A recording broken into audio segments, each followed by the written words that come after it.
Hello, I'm Eric Matisik, co-chair of Denver Startup Week. Last year, we were able to bring the global audience together for Denver Startup Week, and this year, we're excited to welcome that global audience back as we celebrate and showcase the best of entrepreneurship that the Denver ecosystem in Colorado has to offer. In Denver and beyond, there are lots to explore this week, but most importantly, we're excited that you're joining us.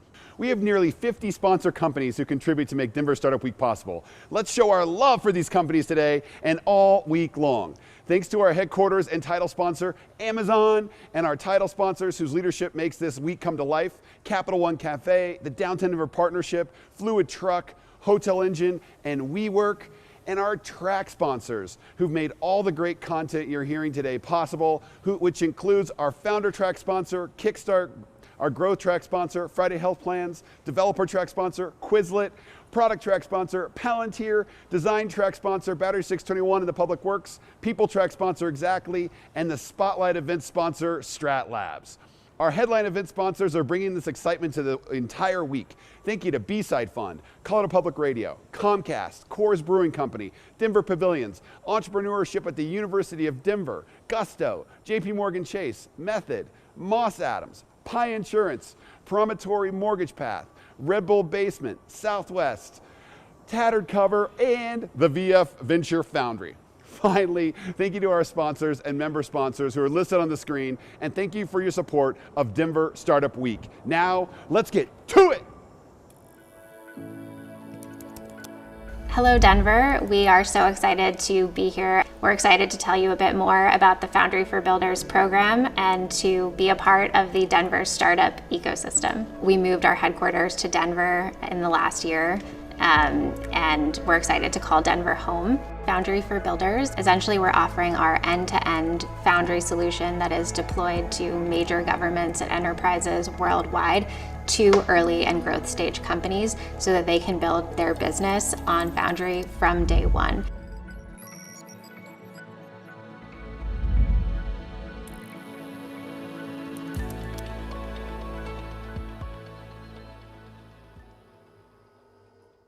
Hi everyone, welcome to Denver Startup Week.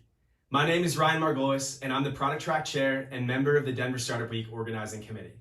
Thank you for joining us for the 10th anniversary of Denver Startup Week. At DSW, we strive to make all of our sessions a space where attendees can connect, learn, and grow, regardless of age, gender identity, gender expression, race, ability, or sexual orientation. A special thank you to our sponsors for their support in helping us to keep DSW free and accessible for all. Thank you for joining us. Have a great week.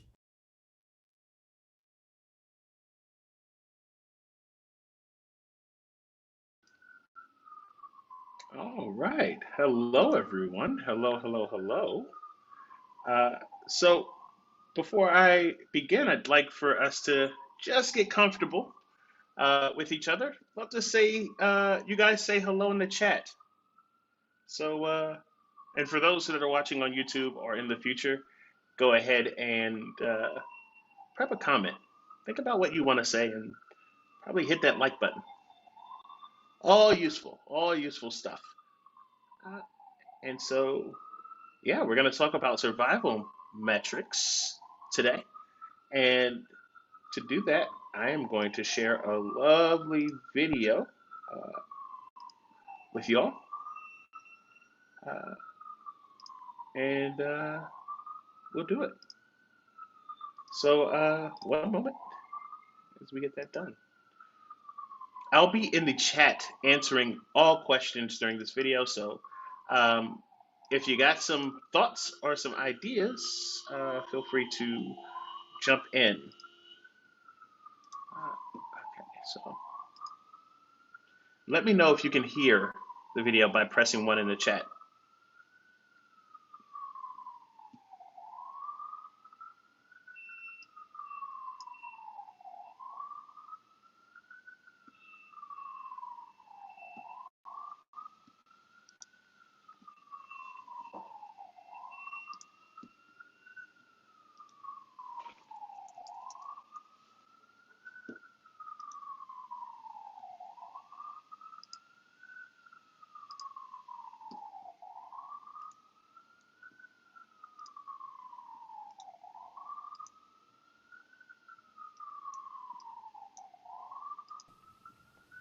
Whoops.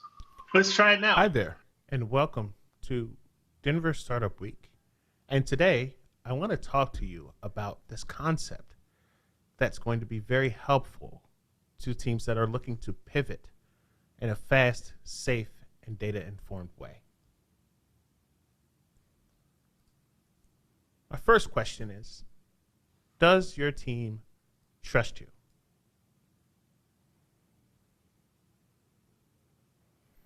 I want to take you back to 2015, and we're going to talk about a company that I've worked with. Let's call them Bobco. They're a fintech company, and they're doing really well. In 2015, they had positive cash flow, $6 million in profit. They were ready to invest back into the organization.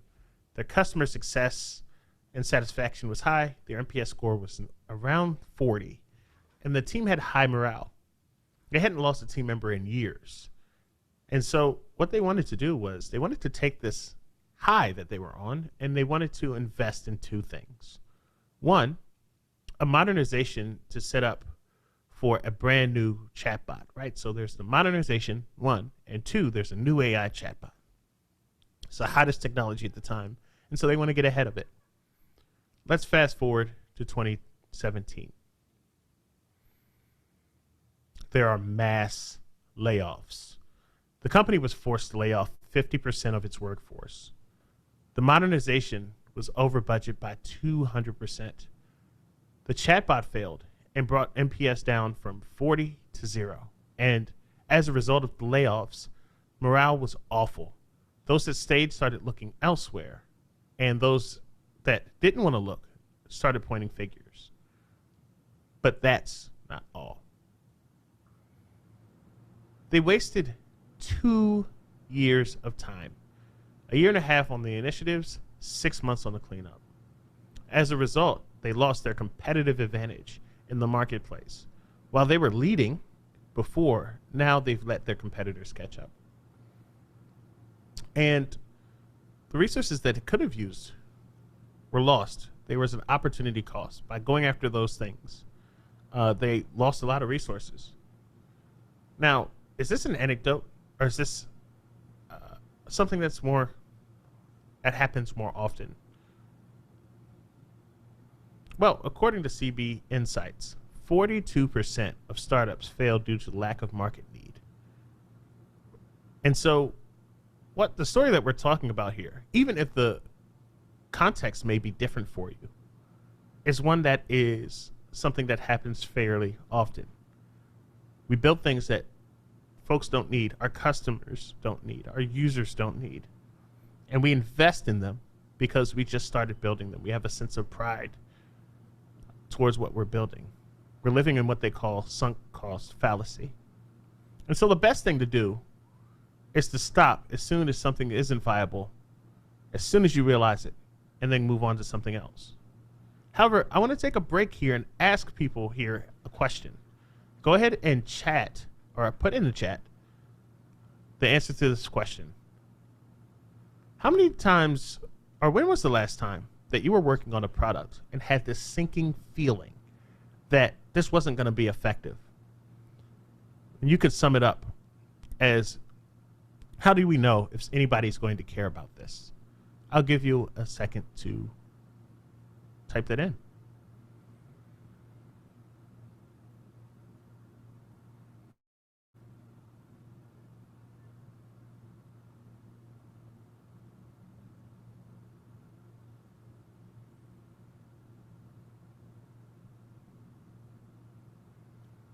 Thanks for typing.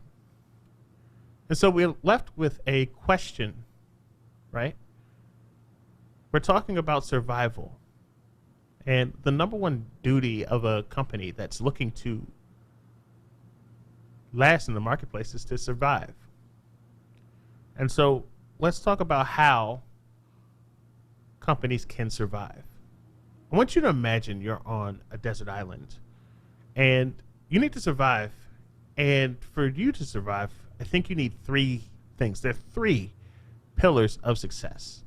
The first is you need to make decisions fast.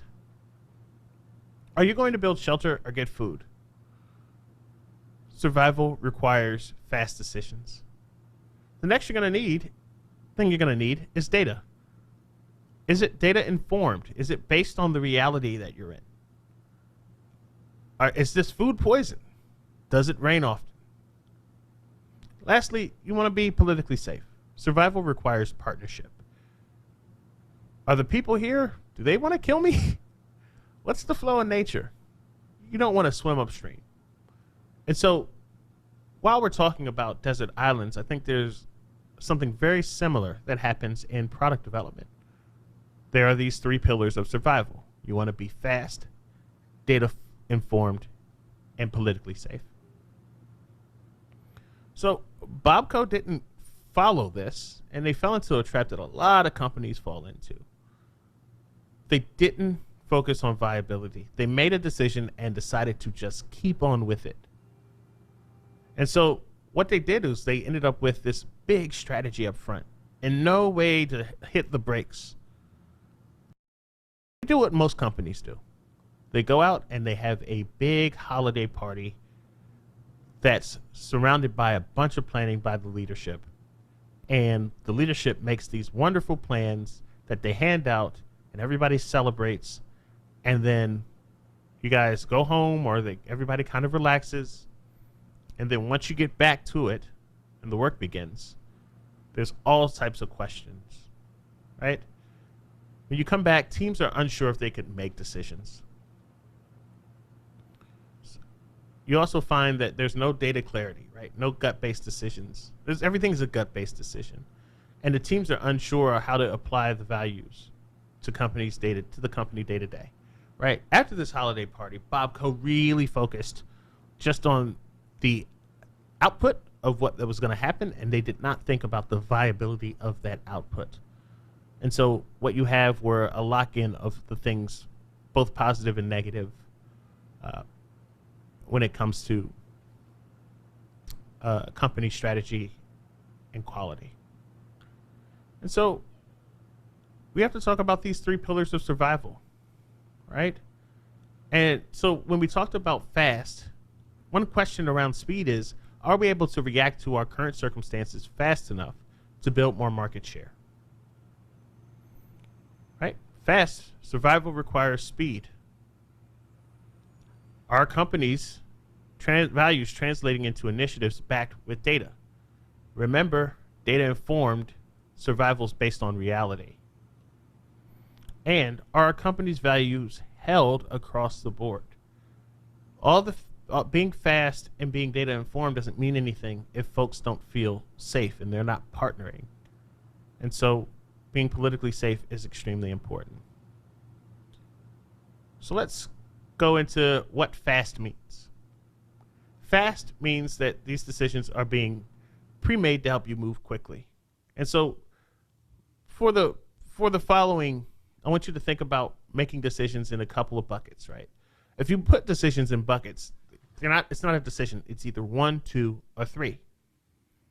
They're also pre-made, right? If the decision is 1, 2, or 3, it's fairly easy to pick one because those are your only decisions, right? And you don't need to define what 1, 2, and 3 is because you know it's 1, 2, or 3. We all know what 1, 2, and 3 are. So let's talk about how Bobco didn't follow this. Design wasn't sure that they could scrap a screen that didn't make sense, right? And that brought up a whole bunch of inner turmoil within design, right? Design wasn't sure what they could do and what they couldn't do, or if they could decide, or even if they could decide, what were the things that could decide? So just to bring it back to you as you watch this, there are things that are happening that could make your product better. But don't happen because folks don't have a way to bucket those decisions. And they're trapped by a decision logic that is subconsciously slowing down your decision-making velocity. And that, as I said, leads to slow decisions, right? So let's talk about being data-informed. So being data-informed means that data is informing the decisions that you make. This is a different point than being data driven, by the way. Data-driven means that is the active thing that you're going towards based on the data. Being data-informed means it's a process. It means that you think about what you're getting, and then how do you apply it elsewhere. That's an important distinction that I would like for you to leave this talk with. That said, to make teams data-informed, all the data that changes the status of a product should be put in front of people, regardless of what your organization is. It should be qualitative or quantitative, right? They should be a story or they should have some numbers. And the idea is to move your decisions from gut-based and aspirational to real numbers. I have a friend who started using this methodology with her startup, right, as they were scaling. And one of the things that she noticed quickly is that the decisions that they were making were based on gut, right? The CEO would say, we need to do 10 widgets. She, as the CPO, would go, nah, we need to do 7, makes sense. And then the CTO would say 5. They didn't have any thought process around what was good. What did good look like? And so by thinking about things in a data-informed way, they got together, they looked at the data, and they realized that the company's break-even is 5 widgets. If something is going to be a profit-driven motive or a profit-driven project, it needs to sell at least 5 widgets. If it's not and it's an investment, then we can fudge around with that level of widgets. That's how you get to data informed, right? It's by bringing that information, bringing it in front of people, and then looking at the data in order to help you make a decision. Now, how was Bobco wrong with this? With the incentives hidden by sales, right? The sales folks weren't really talking. There was no clarity. No, folks had to go with their gut. No one was sure where they stood. So teams were making uninformed decisions, right? Back to that gut-based. And so without that, you're really just kind of wandering blind. Now, back to politically safe, right? Things require partnership. This is a really important point with folks that are building teams, especially as you scale out. You need to have a story with whatever you're building. And it's important for that story to match the meta story of the organization. That is your culture, and those are your values. There aren't just things on the wall. They should tie into what you're building. And so that there's a story that's connected with that. And then you support it, right? With data points mixed in with the stated values, right? They should go somewhere. Data shouldn't just hang by itself. Data should tie to something that's important to you. That's how you differentiate, and that's how you speak inside of the organization with the same story. It also gives you a way to say, hey, this is a break from our culture. And so we should probably put that in some sort of stop statement, or it should be something that we shouldn't really invest in. And when teams are politically safe, you're able to bring these incentives. These stories are able to be brought towards the fore. So for companies and folks that are that feel comfortable when they see that we're tying things back to the values and culture of the company, they know that it goes somewhere, and so that they'll feel a lot more comfortable sharing that with everyone else. So another friend whose company that I know, right, had worked with this process. And one of the things that wasn't becoming clear is their sales teams weren't really talking about what was necessary for them to generate. And so because, or to make it worth it for their sales cycle. And because of that, what ended up happening is people started hiding. People weren't feeling sure about what's happening. For things over, sales started making promises. For things under, sales started ignoring, right? But that's a cultural problem. And so once they had these conversations, they knew that the sales team knew it wasn't worth it to start a sales cycle unless the deal was worth $500,000.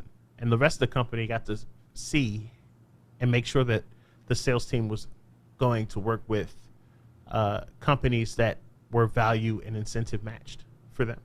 So less targets, but far more aligned. And so they can close deals with a smile. And so at Bobco, in this case, it was marketing and engineering. They didn't share language and couldn't find common ground. And so no one felt politically safe on how to launch things. And voila. So I'm going to give you a second here. I want you to jump in the chat and answer this question. Which of these pillars do you feel your team could improve upon? And remember, the pillars are fast, politically safe, and data informed.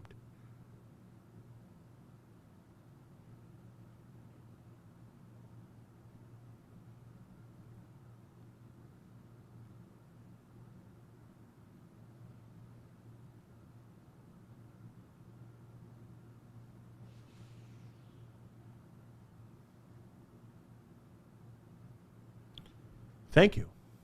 And so let's move on.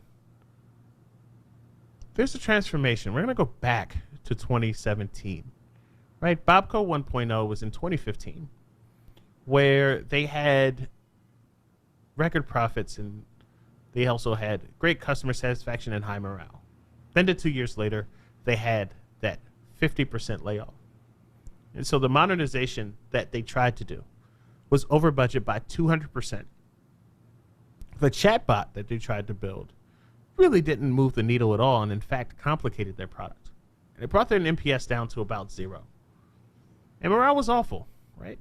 Folks weren't happy about any of this. And so let's fast forward another 2 years. What happened? The company was hiring again. The latest refactor brought operations costs down 100% less to where they were in 2015. The latest NPS was up to 30 and trending back towards 40. And morale was much better. They were hiring again. Folks were talking to each other. What changed? And so I'll tell you what changed. Jill. Jill is the product leader that came into Bobco. And as a result, she realized, the first thing she realized, because she came in with a mandate, she realized that she had to build this company back up. She loved the product. She loved working with the founders. It was just a matter of getting this team together. And so she didn't do the mistake that a lot of folks make, which is come in and tell people what to do. She sat back. She took her time. She spent the first few months having some conversations, really learning the company. Afterwards, after the conversations were wrapped, at her first all hands, she got up and put up a few slides, introducing a few of the things that she learned. And then she left up a slide. She left it up, and a few of the slides that she went through were talking about we need to be fast, we need to get data informed, and we need to be politically safe. And then she left up one slide. She left it up there and spoke about how they were going to spend time focusing on building an organization that was connected through strategy, get empowered at every level to make decisions. And on that slide, survival metrics. So then she defined what survival metrics was. Survival metrics help a team determine if an initiative is worth investing in, pivoting, or stopping completely. Right? And we're going to get into what investing in, pivoting, and stopping completely mean. If you remember, that sounds like 3 buckets, but just a hint for later. Right? It's important before we get into this is, right, like it's not just enough to have a cute slogan or just talk about, you know, the conference idea or like even as you leave here today, you want to operationalize these things. And so as you think about this, I think it's important to to think about a couple of these questions as you go through the rest of this presentation. Think about these things as we walk through to help you think about operationalizing, right? One of the problems with making decisions is deciding quickly. How can you move fast realistically? being data informed is easier said than done. How can you surface hidden incentives? How will you make sure it's communicated through the organization so people avoid finger pointing? Fast, data informed, politically safe. So let's go back to speed and fast again, one more time. What does that mean here? And so here's what fast looks like. Remember I mentioned 3 buckets. And so the buckets are stop if something is worth stopping the initiative for. These are stop statements. Those that lead us to reconsider the direction we're going in are pivot statements. Things that signal you to lean into and invest as you build, even if things are rocky, are invest statements. Right? And these are the core pieces of survival metrics, right? We want to get back into making decisions quickly.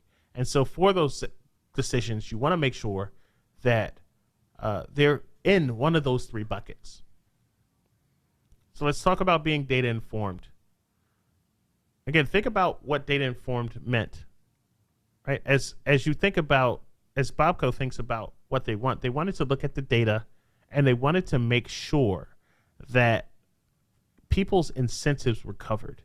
And so when Jill went to go create that data informed structure with the metrics, she looked at some of the issues that were happening. How do they get more data informed, right?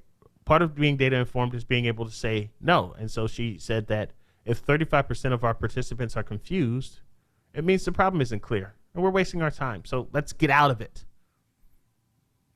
right? Pivot statement, if the AWS build is projected to jump more than 10%, then we need to talk about how we lower that projected bill, right? And so the invest statement was if the beta population is twice our current projection, this can signal real excitement from our customers. What you can see here is with all 3 of these statements, we're talking about 3 different teams. One is our research and product engineering organization. The other one is our operations team. The third is our marketing, right? All aligned with the idea of how Bobco is going to be successful, right? That's how you use data informed. That's how you use survival metrics in order to make sure that your company, in this case Bobco, is all speaking the same language. Everyone sees a little bit of themselves here. And so let's talk about political safety. So Jill wanted to add some ideas here around political safety. We want to stop if we have to grab information from third-party sources, right? The value is non-negotiable to Bobco.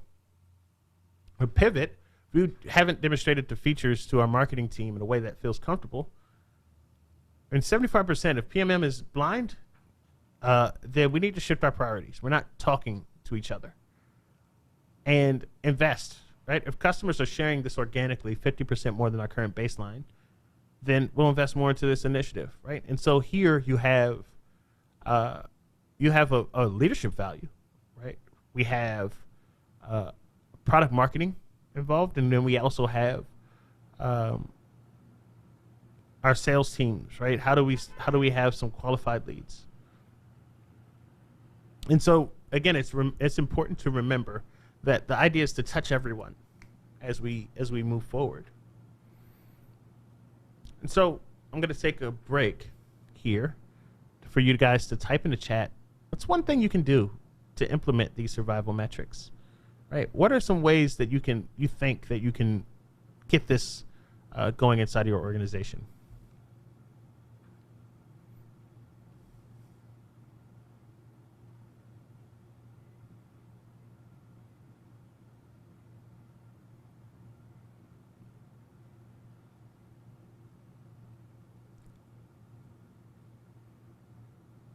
Right, so they wasted 2 years before. Now they were on a sustainable trajectory of success.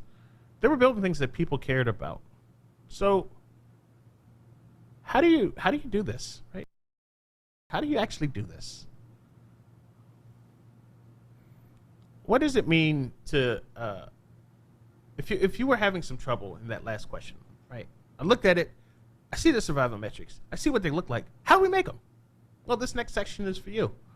All right, you want to do 3 things. You want to go and remember how I mentioned that Jill went to go grab data, right? Data is important. Without data, then we have nothing. And so once Jill got the data, she translated the data that was important, those incentives, into statements. Then she prioritized them. 5 to 7 metrics will do, right? And then she created a cadence. They needed to talk about this over and over and over, right? How do you pull that out? How do you pull out the translations? How do you pull out the priorities? How do you pull out the cadence? Well, you want to ask, what are some non-negotiables for the company? For example, we have to get this feature out or we'll be sacked. These things are important. Sometimes you know, it may be obvious to you, but it's not obvious to everyone. So getting things like that out on the table is incredibly important. The next is, what markers do we need to see to commit more resources, right? How do you invest? If we get X metric, it's worth noting that we should add more because it increases our company's X, Y, and Z. There's nothing worse than hearing from a CEO or a manager, if you would have told me that, I could have given you double your budget. And so we want to get that out of the way. There are some things that are blank check worthy. So asking that question, right, and infusing them into your survival metrics is important when it comes to investment. And so how much are we willing to let this initiative cost us? Sometimes you're going to get different answers for this, which is great, right? Sometimes it's going to be resource-based, right? 3 engineers, 1 designer, 1 PDM, 6 months. Sometimes it's going to be, hey, if we can get this done in 6 months. Sometimes this answer could be, hey, if we could do it before X happens. Like, you're going to find out, right? And so the goal is to talk to a bunch of folks that are important to whatever you're doing and then getting those answers out, because then you'll find out the answers to those questions. Remember the questions we talked about earlier is, are we able to react to our current circumstances? Are our company's values translating? Do teams feel more informed or siloed? I'll add a couple other questions. Right? Have you killed something recently? Is our communication better? Do our teams feel disconnected from those value structures? And so I want to bring us back to what we were talking about, right? We need to be fast, we need to be data informed, and we need to be politically safe. And when you use survival metrics, what you'll end up with is you'll find that individual team members are deciding quicker. You'll find that teams are killing things or making sure values are tied to incentives, and the organization is navigating faster through the vision. And in summary, they wasted 2 years before. Now they're on a sustainable trajectory of success. Bobco was building things that had market need. As a team, they were much more connected, and leadership saw their values get translated in a tangible way. So if you're worried about poop and swoop, that's gone. And that's the important part, right? People should feel listened to. They should feel that data is being backed, and they should be able to move fast. And that's what the value that survival metrics brings to teams. And so let's use them. And so I'm happy to help. What you should see now, you should see a survey in the chat. I would love for you all to fill out that survey over the next 2 minutes, and then we'll get into any Q&A if we have some extra time. For those who have a question, in that survey, there's space to ask questions. So if you wanted to sit there, think about it, if you wanted to spend some time writing something, I will answer everybody who responds to that question personally with an answer to your question. So thank you. And let's get into the Q&A.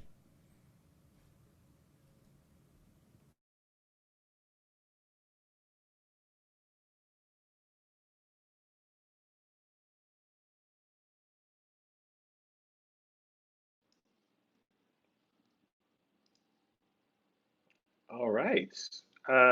Thank you, folks, for watching the presentation. For those that are here, open for questions. If you'd like to learn more, we'll leave that open for I'll sit here for about a minute or so if we get any Q&A.